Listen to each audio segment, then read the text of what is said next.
Good morning. Happy Monday. Welcome to Accuracy in America. I'm Don Irvine once again. All right, plenty of news over the weekend, but I'll keep it real short or as short as I can. CPAC 2021 took their show on the road to Orlando, Florida, and by all measures, it was a very well received event by the uh, conservative, or at least the Trump faithful, right? And the capper for the whole event was former President Trump's speech on Sunday. And I will admit that he didn't go quite off the rails as much as I thought he would. He did take a stab at a stolen election by saying he might run and win for a third time. So that was kind of his jab there. But he went after President Biden and some of the policies that the administration has put forward so far. And talked about GOP unity. So I think that part of it was good because he dismissed any idea of creating a third party, a patriot party or anything like that. So this will lead Republicans to look forward to 2024 as to, well, is this a will he or won't he? He did not rule out running again in 2024. And as Mitch McConnell said late last week, if Trump runs again, he probably should be the nominee. So this gives a lot of fuel to the fire, and we will be in that midst. But in a sense, he's going to be holding the Republican Party hostage. The other candidates are going to be kind of frozen out to a certain extent because, if you're not going to run against Trump, I mean, basically, most people, will probably not try to run against Trump if it were today. Remember, now we're talking 3 years down the road, roughly. Things could change, right? I mean, by late 2023, this could be a whole different outlook, and then you'll just see something very different, and then maybe Trump will not, maintain the same level of popularity influence he currently does. He's still kind of riding that long tail of being the former president. It's only been 40 some days or whatever since he's been out of office. So, at this point, he's still fresh in the minds of a lot of people. CPAC definitely, created an event that was tailor-made for Trump and his supporters. The straw poll that took place over there, down there, President Trump, he won that straw poll, presidential preference poll there with 55%. Coming in the distant second was Ron Desantis, the Florida governor, someone who I think right now, once again, would be a serious contender for the presidency in 2024, the nomination for the Republican Party, based on what we know today in terms of how successful he has been in Florida by keeping it open, and getting things back to business, and compare that against the blue states that have shut down and have got higher per capita rates of infections of COVID-19, as well as hospitalizations and deaths and things like that. So overall, he's done a pretty darn good job of keeping it going. And that's one of the main reasons that the CPAC was in Florida, was because the DMV is still pretty shut down, 25, 50% capacity, depending upon where you are. I'm not sure what it would have been at the harbor, where this event has been taking place for the last several years. And I don't know what the attendance was. Maybe somebody can throw that out there.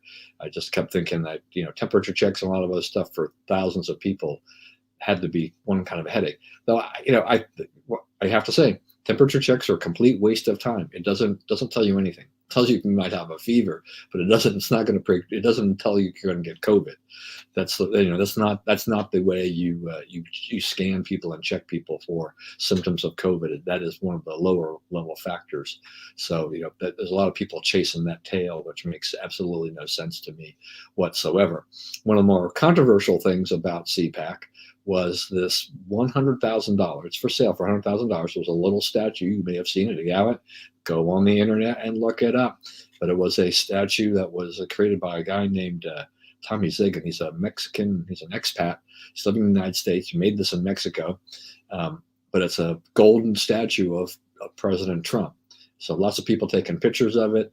A lot of talk and discussion about comparing it to the biblical, the golden calf and what God did, by punishing people who worship the golden calf and not himself, destroying, the calf, as well as killing 3,000 people. I don't know if that's supposed to be an ominous sign for some people, but it does make you a little bit, you kind of wonder. I mean, he says it's a piece of art. It's not supposed to be some idol, but people will take it that way because that is the world today. And you just kind of wonder about the whole, reason for creating a golden statue of Donald Trump. I'm sorry, I don't quite get it. No matter what his explanation is, I still just don't understand why. But this is kind of that worshiping at the feet of Donald Trump.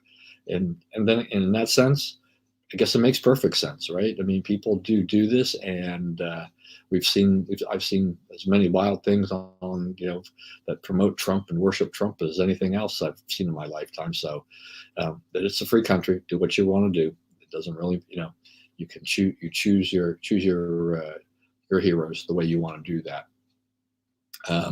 The House of Representatives on Friday, they did vote, as expected, party line, to pass, and that's their $1.9 trillion COVID stimulus relief bill, which has not a whole lot to do with COVID relief, right?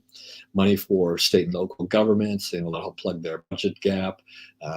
What else is there out there for them? Oh, it's money for schools, whether or not they reopen or not. Money for multipolar pension plans, help bail out the states who have run their pension plans poorly. Those types of things there. Lots of stuff. As it said, about 10% is what the estimate is, maybe, in terms of what goes to COVID relief. Some people have said it's as low as 5%, because there's so little money in this bill for expansion of vaccines and distribution of that type of a thing, right? There's money in there for Amtrak. It's one of those things. It is pork. It is loaded with pork. Republicans have come up with the senators had come up with a much slimmed down plan to help people out. Debate about how much money people, how much of the money needs to go to extending unemployment benefit, bonuses, kind of a thing like that. The $1,400, checks to everybody, including children. And if you got children, you're going to make out like a bandit with this thing, especially if you're kind of the upper middle class here all of a sudden, and you qualify, which most people will. You got a bunch of kids. That's a lot of money. Before it was like limited, I think $600 for the kid or $500 for the kid. Where you could get $1,200 yourself. This time it's a full blown amount. So that's a lot of money. But I really still think that just like California has passed a $6 billion bill that will help immigrant families and illegal immigrants. This is part of the thing where the states are looking at this thing and like, we're going to get this money and we're going to now reallocate it, and we're going to help those low income people, which is fine, except they're not limiting it to citizens of the United States, which is not fine. This is my taxpayer dollars, folks. What in the heck is going on here? And so once again, just shaking my head at what is going on in this world. All right, and then finally, Andrew Cuomo, the governor of New York, has been under fire for sexual harassment charges with former AIDS employees that have come forward, women that have come forward alleging sexual harassment. Cuomo has finally spoken in a bit of an unusual apology, if you want to call it the apology. I mean, he did say the word, "I apologize." Okay, so I guess that's why it's an apology. But he said that, he tends to be, he likes to joke and be lighthearted.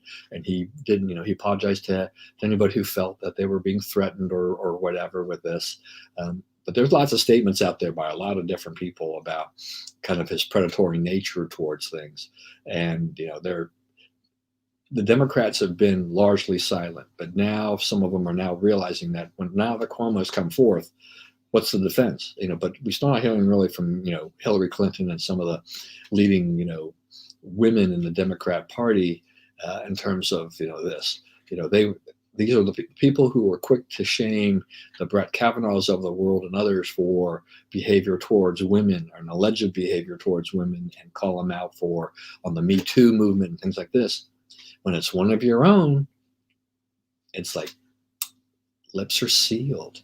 They don't want to comment on it because it becomes that inconvenient truth. It becomes very, very uncomfortable. Now, does Cuomo survive going long term? He will face re-election. And when he does, there will be challengers, probably more from the left. I mean, there will be there'll probably be some Republican run, but pretty hard to win in New York these days.